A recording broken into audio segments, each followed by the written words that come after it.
Yan guys, susubukan namin yung robotic pool cleaner. So para siyang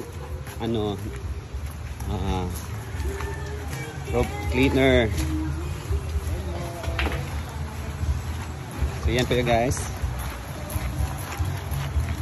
Subukan na natin.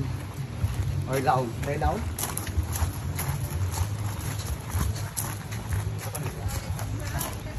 Ito po yung cleaner guys.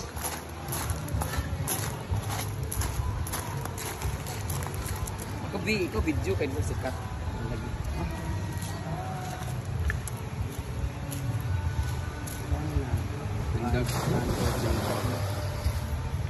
So guys, itatry na natin ay, dito muna tayo.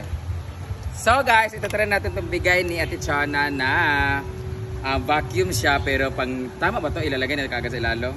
May tali siya para hindi mo siya pwedeng languyin pag nasa malalim na.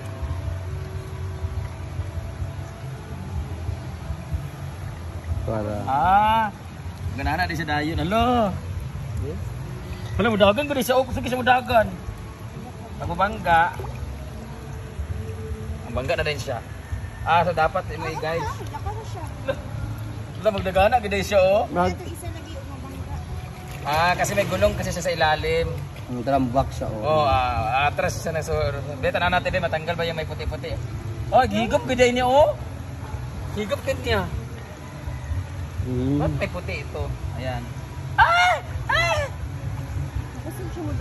Alam, bilis niya tumakbo. Ang galing. Tita Chana, thank you so much po. Ayan, magiging dagdagan nyo po. Yan, magpo bang dumi na yan? Itong dumi na to, kaya bang higupin? Gagi, robot. Ayan, ang layo na ng alin niya oh. Hello, yan ang higupong dayo. Ang galing niya guys. I-charge lang siya tapos ayaan na lang siya. Okay. Dandan na siya. So, pwede siya pasagdan lang. Oo, pabayaan lang siya So, kailangan i-full charge lang siya tapos buong gabi or morning, gaganyan lang siya pag naglagay ka ng chlorine. Higupin niya yung ilalim mismo. I-try naman natin dito sa malaking dumi.